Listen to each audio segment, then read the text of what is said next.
नमस्कार, India voice देख रहे हैं आप। आपके साथ मैं हूं स्वीटी दीक्षित। बुलेटिन की शुरुआत करेंगे महत्वपूर्ण जानकारी के साथ। सुबह 10 बजे तक की वोटिंग का आंकड़ा निकल के सामने आया है। छत्तीसगढ़ में कांकेर में 16.48% तक मतदान हुए हैं। कबीरधाम में 12.51% वोटिंग हुई है। कोंडागांव में 13.39% मतदान किए गए हैं। महाराणा प्रताप में 16.90% मतदान किए गए हैं। तो सुबह 10 बजे तक का आंकड़ा हम आप तक पहुंचा रहे हैं, जहां कांकेर में 16.48% तक मतदान हुए हैं। कबीरधाम की बात की जाए तो 12.51% वोटिंग किए गए हैं। इसी के साथ कोंडागांव में 13.39% वोटिंग हुए हैं। ये आंकड़ा है जो आप तक पहुंचा रहे हैं कि किस तरीके से मतदान हुए हैं और अभी तक क्या वोट फीसदी निकल के सामने आ रही है। तो कोंडागांव में कांग्रेस पार्टी के प्रत्याशी ने भी बता रहे कि मतदान दे दिया है अपना। सुबह 10 बजे का आंकड़ा आप तक पहुंचा रहे हैं। कबीरधाम 12.91% वोटिंग हुई है। कांकेर में 16.48% मतदान किए गए हैं। कोंडागांव में 13.39% मतदान जो है वो हुए हैं। तो कबीरधाम में 12.91% वोटिंग हुई है। ओम प्रकाश चंद्राकर स्टेट हेड छत्तीसगढ़ से जुड़ चुके हैं। सुबह 10 बजे की बात की जाए ओम प्रकाश जी, तो कांकेर में 16.48% मतदान हो रहे। कहीं कहीं आंकड़ा बढ़ा है, कहीं कहीं बढ़ते हुए नजर नहीं आ रहा है। देखिए, जो मतदान जो है वो सुबह 9 बजे के आंकड़े फिलहाल आए हैं और 9 बजे के बाद के अभी आंकड़े फिलहाल हमारे तक नहीं आए हैं।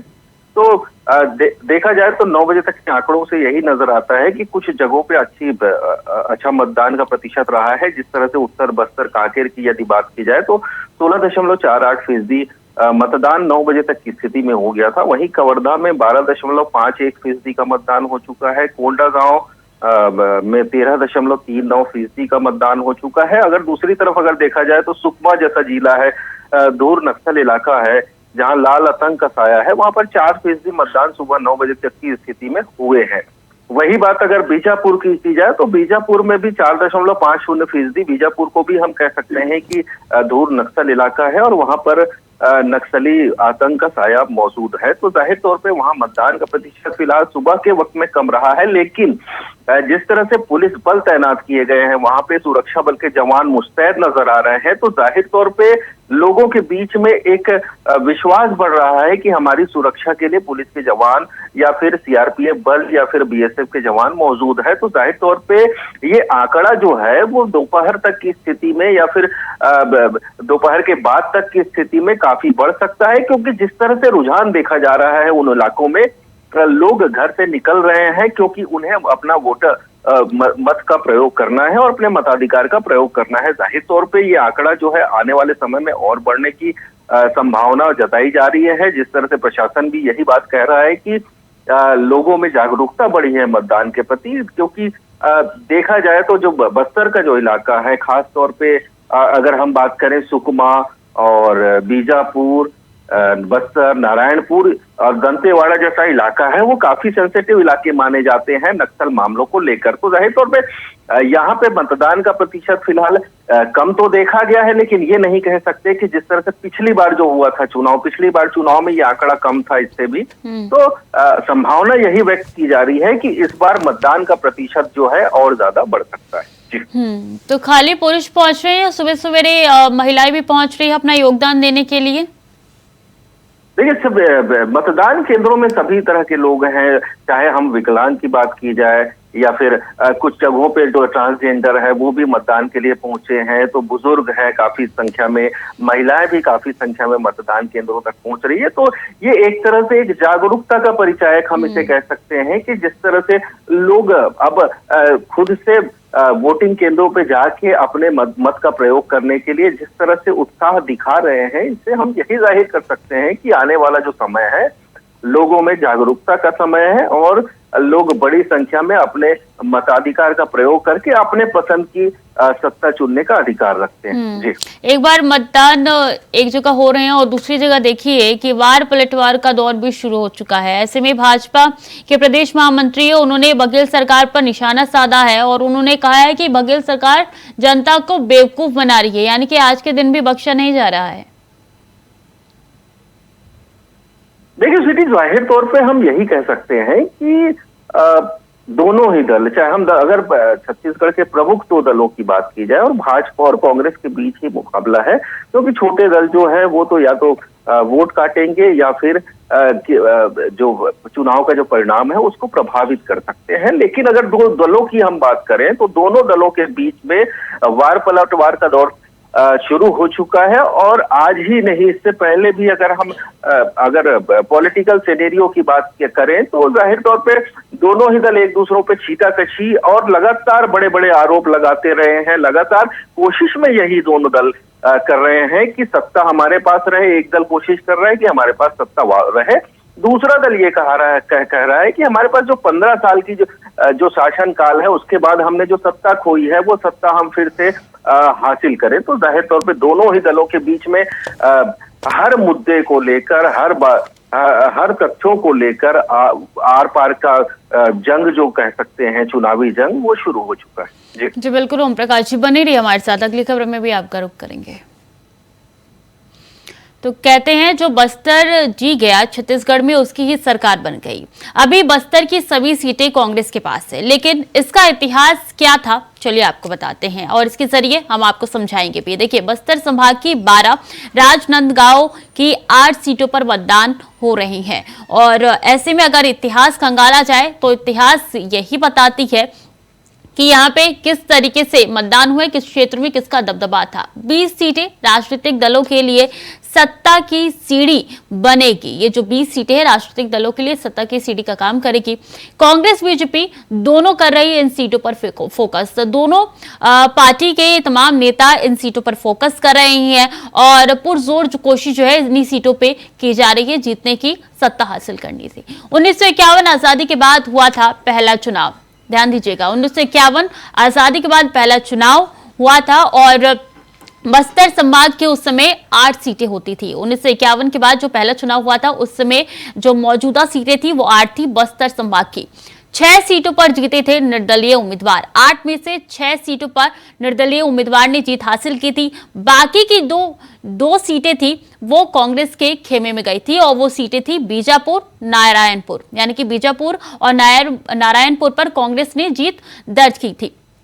आगे आपको समझाते हैं। राजनांदगांव की 5 सीटों पर कांग्रेस ने कब्जा जमाया था। फिर राजनांदगांव की 5 सीटों पर कांग्रेस ने कब्जा जमाया था और 1957 में फिर दूसरा चुनाव हुआ। 1951 के बाद पहला चुनाव हुआ, 1957 में दूसरा चुनाव हुआ। बस्तर की 8 सीटों पर कांग्रेस ने जीत हासिल की थी उस समय। 1962 में हुआ फिर तीसरा चुनाव।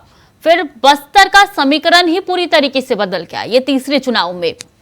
और तीसरे चुनाव में जो समीकरण बदला उसमें सीटें ही जो है वो बढ़ गई, यानी 8 से 10 सीटें बढ़ गई, यानी कि कुल मिला के 2 सीटें यहाँ पे बढ़ोतरी इसमें दर्ज की गई। बता दें फिर 1962 में बस बीजापुर की सीट ही कांग्रेस जीती थी। पहले निर्दलीय उम्मीदवारों ने सीट जीती थी 6, फिर कांग्रेस के खेमे में 2 सीटें गई थी। उसके बाद पूरा का पूरा कब्जा कांग्रेस के खेमे चला गया। अब यहां से सिर्फ एक ही सीट कांग्रेस ने जीता, बाकी सीटों पर निर्दलीय उम्मीदवारों की एक बार फिर से जीत दर्ज की गई। अब 10 सीटें हो चुकी है बस्तर में। 2008 की बात करते हैं। 2008 बस्तर संभाग में कांग्रेस को भारी नुकसान झेलना पड़ा था। यहाँ पे जब 2008 में जब चुनाव हुए थे तो बस्तर संभाग में कांग्रेस को भारी नुकसान झेलना पड़ा था। बस्तर संभाग की 12 सीटों में से 11 सीटों पर बीजेपी ने जीत दर्ज की थी। ध्यान देने वाली बात है कि 12 सीटों में से 11 सीटों पर बीजेपी ने जीत दर्ज की थी। कोंटा की एक विधानसभा सीट से जो कवासी लखमा थे वो चुनाव जीते थे। 12 में से 11 तो बीजेपी ने जीत ली और एक में कवासी लखमा ने अपनी जीत दर्ज की थी। 2013 के विधानसभा चुनाव में बीजेपी को फिर यहाँ पे भारी नुकसान झेलना पड़ा था और सत्ता एकदम से पलट गई। 12 में से 4 सीटों पर ही चुनाव बीजेपी उसके बाद जीत पाई। देखिए किस तरीके से सियासी समीकरण जो है वो बदलता हुआ नजर आ रहा है। और इस वक्त बात की जाए तो इस वक्त जीत का परचम जो है 8 विधानसभा सीटों पर जो आखिरी बार था वो लहराया था कांग्रेस ने और इस वक्त कांग्रेस की सरकार है। हालांकि अब वोटिंग हो रही है और वोटिंग के दौरान भारी संख्या में मतदाता पहुंच भी रहे हैं मतदान केंद्र में। बीजेपी को बस्तर में करारी शिकस्त भी झेलनी पड़ी थी। बस्तर संभाग के सिर्फ एक सीट पर जीत दर्ज कर पाई थी कांग्रेस। तो किस तरीके से उतार चढ़ाव यहाँ पे राजनीति देखने को मिल रही है, राजनीति में ये आप तक आंकड़ा पहुंचा रहे। 2019 में दंतेवाड़ा विधायक भीमा मंडावी के निधन के बाद उपचुनाव हुआ। जैसे कि हमने आपको पहले भी बताया था, 2019 में दंतेवाड़ा में उपचुनाव हुआ। उपचुनाव में कांग्रेस ने बीजेपी से छीनी है दंतेवाड़ा की सीट। जो एक बीजेपी के पास सीट थी वो भी कांग्रेस ने उपचुनाव में छीन ली बीजेपी से। 2019 में बीजेपी से पूरी तरीके से बस्तर संभाग उनके हाथ से चला गया। इसीलिए बीजेपी पूरी कोशिश कर रही है कि बस्तर संभाग को अपने नाम किया जाए। फोकस इस बार बीजेपी का बस्तर संभाग की इन सीटों पर है। बस्तर संभाग की 12 और राजनांदगांव की 8 सीटों पर मतदान जो है, यानी कि कुल मिला के 20 सीटों पर मतदान अभी भी जारी है। 20 सीटें राजनीतिक दलों के लिए सत्ता की सीढ़ी अब बनने का काम कर रही है।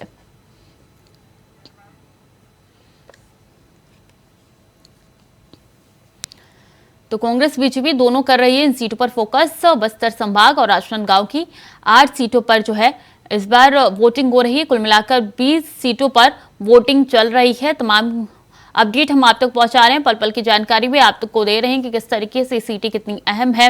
ना सिर्फ बीजेपी बल्कि कांग्रेस भी जद्दोजहद में लगी हुई है कि इन सीटों को कांग्रेस के खेमे से अपने खेमे में ला सके और इन सीटों को कांग्रेस से छीन सके। ये बीजेपी पूरी कोशिश कर रही है। इसलिए मोर्चे पर खुद पीएम मोदी और गृह मंत्री अमित शाह को तैनात किया गया है।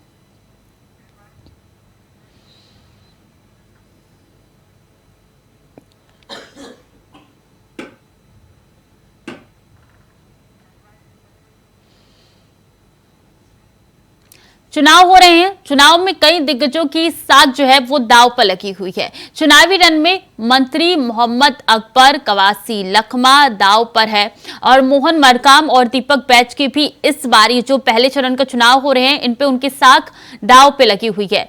तो देखिए चुनाव हो रही है और चुनाव में कौन कौन से ऐसे नेता है जिनके साख जो है वो दांव पे लगी है, ये भी आपको हम बता रहे हैं।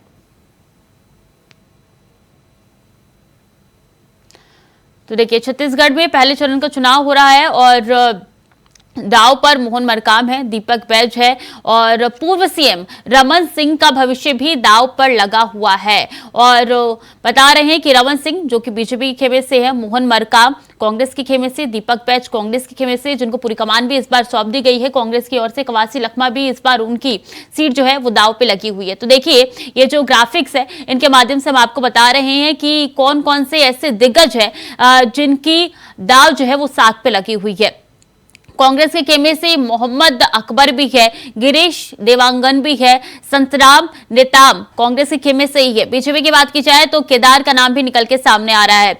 अच्छा, मोहम्मद अकबर कांग्रेस खेमे से पूरी कोशिश ये भी कर रही है, लगातार चुनाव प्रचार भी ये कर रहे थे, मैदान में उतर रहे थे। केदार कश्यप जो कि बीजेपी के खेमे से है वो भी पूरी कोशिश कर रहे थे और देख रहे थे किस तरीके से जो भी बड़े नेता रहे उनके साथ कदम से कदम मिलाकर चल रहे थे। चुनावी रैलियों में भी वो मौजूद थे। तो ये तमाम नेता है जिनकी साख दांव पे लगी हुई है, ये हम आप तक जानकारी पहुंचा रहे हैं और इसलिए इस बार का चुनाव काफी अहम भी हो जाता है क्योंकि कांटे की टक्कर और एकदम बैलेंस करके टक्कर जो है इस बार देखने को मिल रही है। देखिए कांग्रेस से मोहम्मद अकबर है, गिरीश देवांगन है और कई नाम इस बार पहले चरण में जो है वो निकल के सामने आ रहे हैं। अच्छा, बीजेपी के पूर्व सीएम जो है रमन का भी नाम निकल के सामने आ रहा है, दीपक बैज जिनको कांग्रेस ने पूरी जिम्मेदारी जो है अभी उनके कंधे पे डाली हुई है छत्तीसगढ़ में, वो भी पहले चरण में प्रत्याशी है और उनकी भी दाव जो है वो साख पे लगी हुई है। तो छत्तीसगढ़ में पहले चरण के रन में कौन कौन से ऐसे सेनानी है जो कि उतरे हैं वो हम आप तक जानकारी पहुंचा रहे हैं।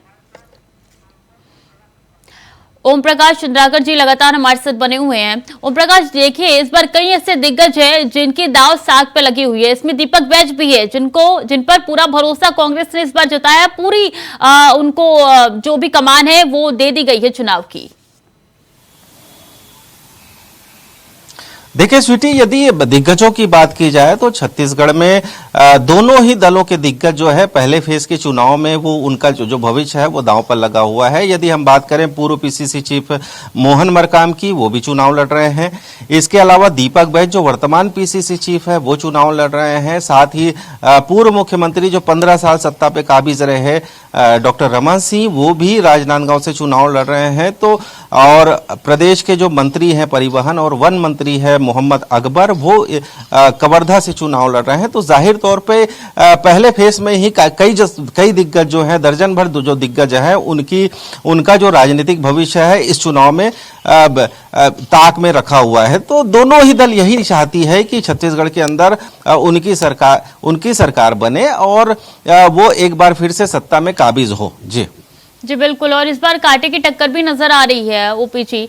लेकिन बात की जाए तो जनता का रुख इस बार किस ओर है, किन मुद्दे को लेकर वो मतदान केंद्र पहुंच रही है, वोटिंग डाल रही है? क्योंकि इस बार बड़ा टारगेट जो है देखा जा रहा है, किस तरीके से वो महादेव ऐप जिसका इल्जाम जो है वो सीएम पे लगे थे, क्या उसके लिए भी ये वोटिंग हो रही है? क्या उसके मद्देनजर भी उन मुद्दे को लेकर भी वोटिंग करने के लिए जा रही है जनता?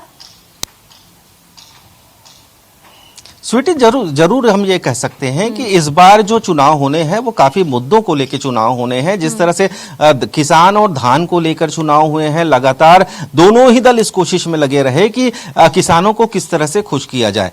दूसरी तरफ तमाम जो आरोप लगे हैं सरकार के खिलाफ, चाहे वो कोल घोटाला हो या फिर महादेव सट्टा ऐप हो या फिर अन्य जो मामले हो, चावल सहित तमाम जो मामले हैं वो लगातार सुर्खियों में रहे हैं छत्तीसगढ़ के सियासी परिदृश्य में। तो जाहिर तौर पे भाजपा लगातार आरोप लगाती रही है कि किस तरह से कांग्रेस सरकार ये काम कर रही है। दूसरी तरफ कांग्रेस सरकार इस दम पे चुनाव लड़ रही है कि जो सीएम भूपेश बघेल ने पिछले 5 सालों में जो काम किए हैं, जो जनता के लिए काम किए हैं, जो गरीब किसान तबके लिए जो उन्होंने काम किए हैं, उसके दम पर वो चुनाव के इस रण में जा रहे हैं। तो दोनों ही दलों के बीच में अपनी दलीलें हैं। फिलहाल जनता की राय जो है वो तो 3 तारीख को जो काउंटिंग होगी उसके बाद ही समझ में आएगा कि जनता ने किस ओर चुना है। लेकिन अभी फिलहाल पहले चरण की हम बात कर रहे हैं, तो पहले चरण में जिन बस्तर के जिस 12 सीटों पर मतदान हो रहे हैं, जाहिर तौर पे ये सीटें जो है सियासी तौर पे काफी अहम रोल रखता है, क्योंकि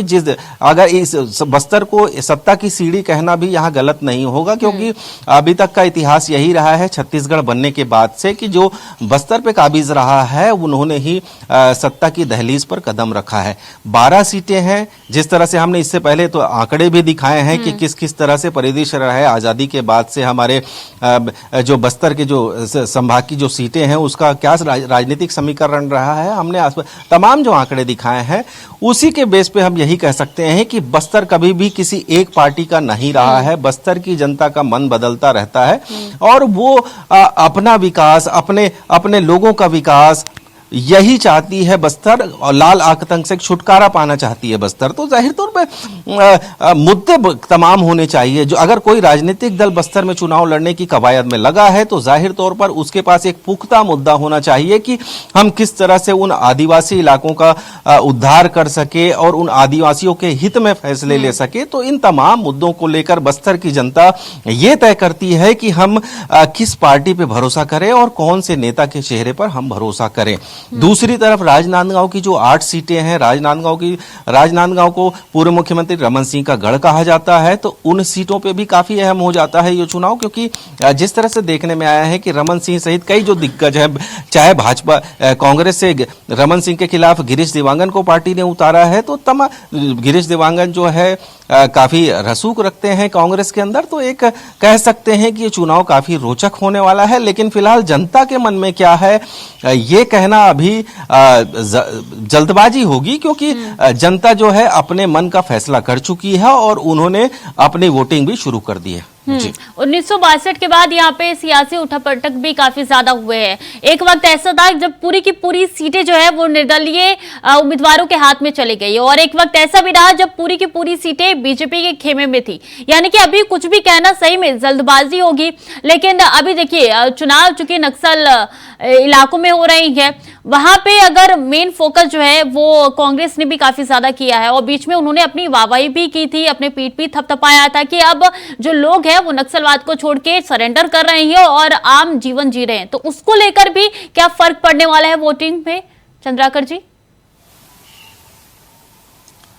देखिए, जिस तरह से बस्तर में पिछले 5 सालों में दावे किए गए कि सरकार द्वारा तमाम जो योजनाएं चलाए जाने के दावे किए गए कि तेंदुपत्ता संग्राहकों को चाहे वो समर्थन मूल्य पर खरीदी की व्यवस्था हो या फिर वनोपज जो है उनकी खरीदी की व्यवस्था हो, तमाम दावे सरकार द्वारा तो किए गए हैं। लेकिन भाजपा ने भी अपने घोषणा पत्र में उस बस्तर के विकास के लिए और एक क्राइटेरिया तय किया है। तो जाहिर तौर पर यह देखना दिलचस्प होगा कि जनता जो है किसके मुद्दों पे भरोसा करती है और किसके मुद्दों पर वो अपनी वोटिंग देती है। लेकिन इसमें यही कहा जा सकता है कि बस्तर की जनता जो है, हमने पिछला चुनाव का भी इतिहास बताया, बस्तर के जो जनता है काफी समझदार जनता है और वो अपने मुद्दों पर वोट करती है। क्योंकि जिस तरह से हमने देखा कि काफी पिछड़ा, अगर मध्य प्रदेश और छत्तीसगढ़ जब एक था तब की बात की जाए तो बस्तर भी काफी पिछड़ा रहा है। आज भी कह सकते हैं कि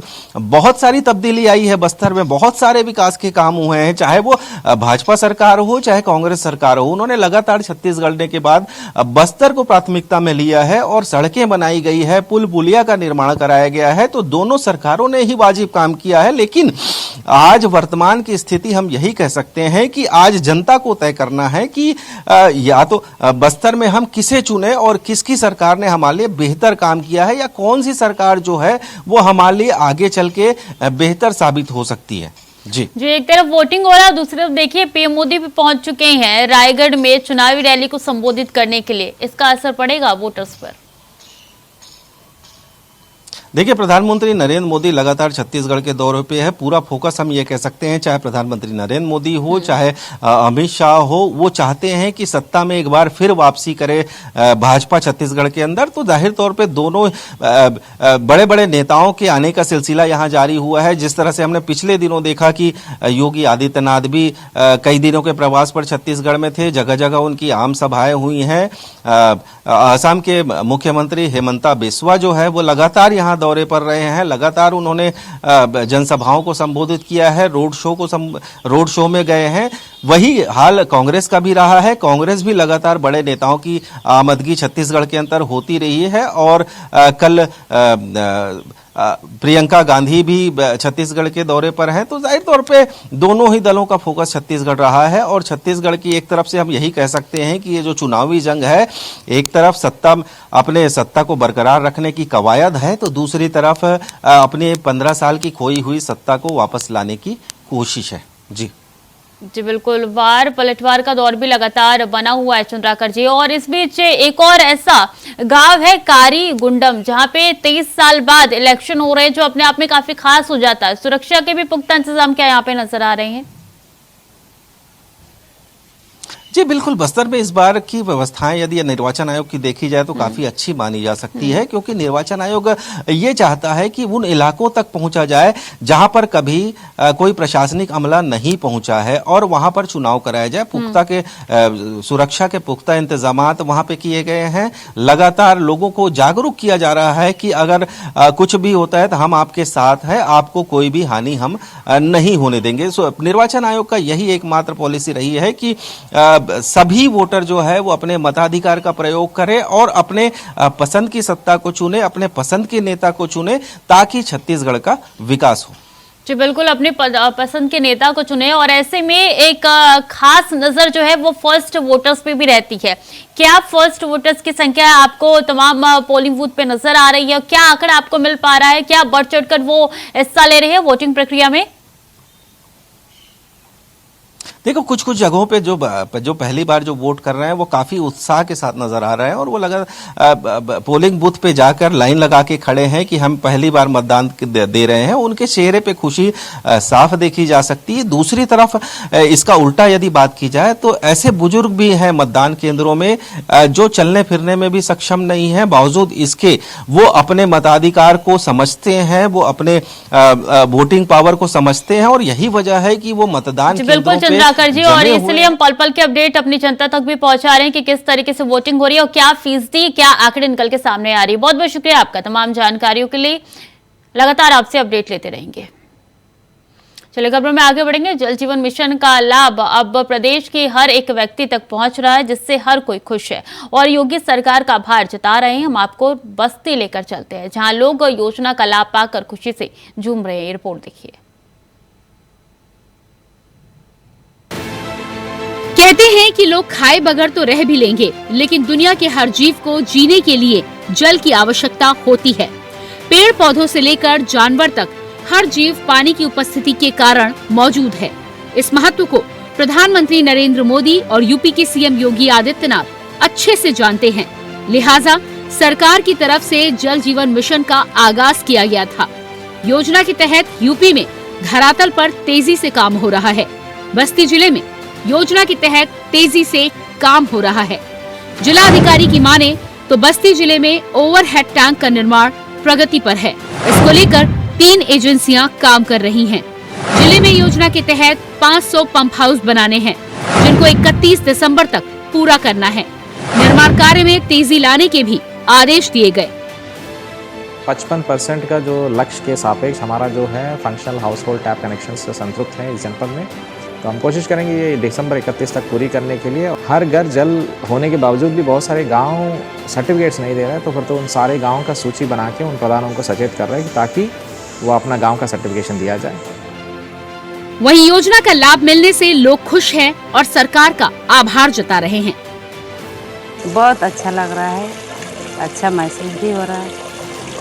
पानी का जरूरत है, पानी आए बस, जैसे आ रहा है अभी तक ऐसे आगे भी चले तो अच्छा ही है। ये सरकार द्वारा ये योजना चलाया जाए, कैसा लग रहा है? अच्छा लग रहा है। तो आप लोग पानी मिलता है बराबर? हाँ, बराबर मिलता है। कौन सा गांव है ये? रानीपुर बस्ती। सरकार की योजना सही है, लेकिन अधिकारियों की योजना सही नहीं है। अधिकारी जो है सब दलाली करते हैं ना। सरकार तो सब कुछ दे रही है, अधिकारी नहीं दे रहे हैं। सरकार जनता की सेवक होती है और उसका काम ही जनता की सेवा करना है। इस वाक्य को चरितार्थ कर रहे हैं यूपी के मुखिया योगी आदित्यनाथ, जिस कारण धरातल पर योजनाएं जोर शोर से लागू हो रही हैं और उनका लाभ जनता को मिल रहा है। तो फिलहाल के लिए बुलेटिन में इतना ही। खबरें लगातार जारी है, देखते रहिए इंडिया वॉइस।